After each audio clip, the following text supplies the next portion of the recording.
As I said, the positive power of desire. I'm conscious of the time, so I will go a bit quickly if that's okay. I do feel I need to say a little bit about myself. So who am I? Of course, always a good question for a philosopher. So I'm not a Hindu, I'm not Asian, I'm white, I'm middle class, I'm Jewish by origin. But as was said, I've been studying practical philosophy that we can put into practice in our life for over 40 years with the School of Philosophy and Economic Science. I don't need to say much about that other than, as I said, we've drawn on the tradition of the West and the East. And in the early 1960s, the school started a conversation with His Holiness Sri Shantananda Saraswati Shankaracharya of Jyotir Math, and now his successor, Sri Vasudevananda Saraswati. I'm not a Hindu. Sanatana Dharma is applicable to everybody of any faith and indeed of no faith. And Advaita Vedanta is also applicable to everybody. And it's in that spirit that we approach the teachings of Sri Shankaracharya and of course from Sri Krishna in the Gita. There are references, as we know, in the Gita, and they've already been mentioned. They are nearly always negative. It's referred to as the enemy, indeed the greatest enemy. So we have, and you know the Gita better than me, but the question from Arjuna, under what compulsion does a person commit sin, O Krishna, in spite of himself and driven, as it were, by force? And we may recognize that this happens to us from time to time. And the answer is simple. It is desire. It is wrath, which springs from rajas. Desire consumes and corrupts everything. It is man's greatest enemy. And later in the same next chapter, kill thine enemy desire. Extremely difficult though it be. So given that, right, how does the Gita help us? Well, the first thing is it shows us the cause. It's very clear. It's through attachment and aversion to the objects of sense, driven by the ego, the ahankara. And through that attachment and aversion, there is, as it were, a mechanical slide down a slippery slope. And you will be familiar with this from chapter 2 in verses 62 and 63. Dwelling on the objects of sense leads to an attachment for them. The attachment gives rise to desire. Desire gives rise to anger, sometimes surprising that that's what comes next, but we know that the desire, if it's not fulfilled, can give rise to anger, or the desire for things, if we get them and then lose them, gives rise to anger. And sometimes actually, even if we do have the desire, we get angry with ourselves for having the desire or succumbing to the desire. From the anger comes delusion, the belief in the imaginary false maya. From that, loss of memory of who we are. From loss of memory, loss of reason, the buddhi, which distinguishes the human being from other creatures. And from that, as it puts it, utter destruction of us as a human being. Yeah. So we know that. That's a negative aspect of desire. But desire is not all bad. It is a natural part of creation. You can't get rid of desire. Some would say that the creation is the desire of the absolute, or the will of the absolute. And of course, no action takes place without desire.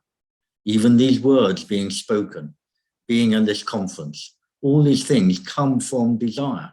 First, there has to be movement in the mind, in the heart, for the body to move.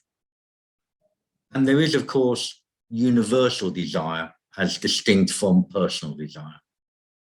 And for most of us who would regard ourselves as on the path hopefully on the path to realization, there is desire for that realization.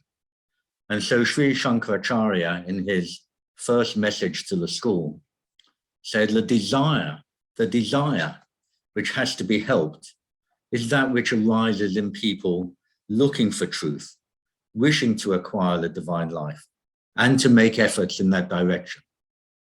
As long as that desire and decision are strong, permanent, and stable, the help will always be available. Yeah. So that desire is a positive aspect of desire. And how the Gita helps us in this. It reminds us, Krishna reminds us, Sri Krishna reminds us that desire cannot be avoided.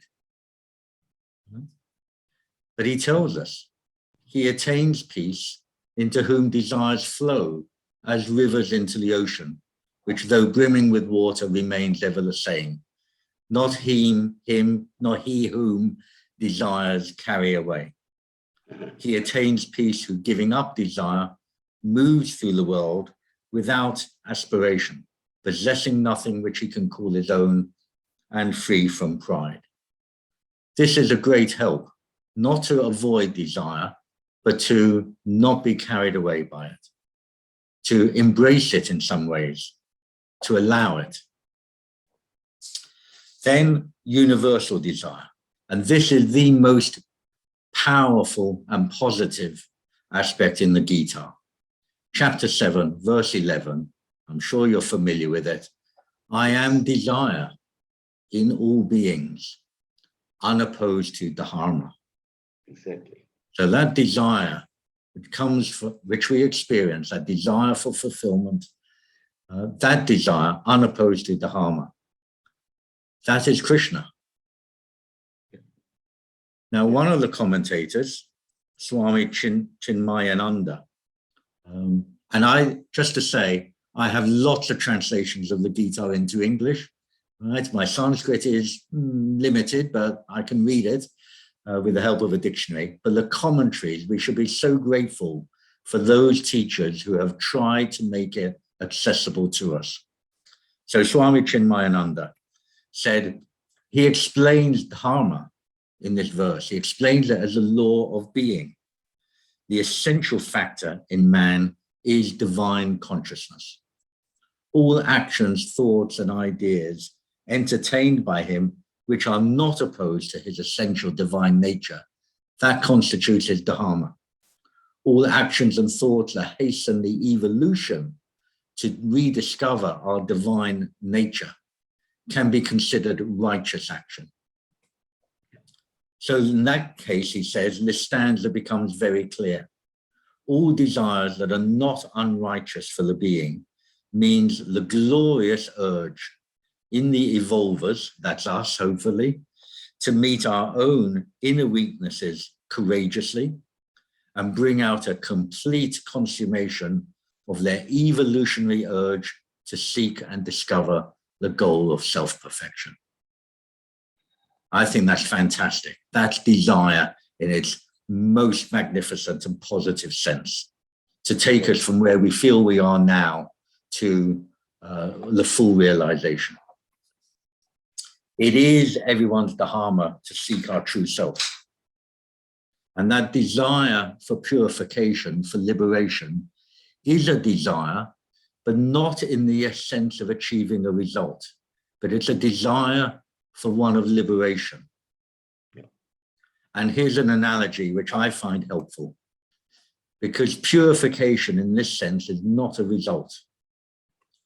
So if we have a window, right? Cleaning a window is an analogy for cleaning the antahkarana, our inner instrument of heart and mind.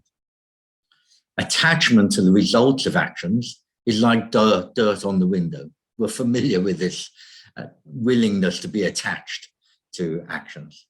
But that is like dirt on the window, blocking the light. Removing the dirt from the window lets more light through, illuminating the room, giving warmth. But what's key is that nothing has happened to the glass. It goes from a glass with dirt on to a glass free from dirt.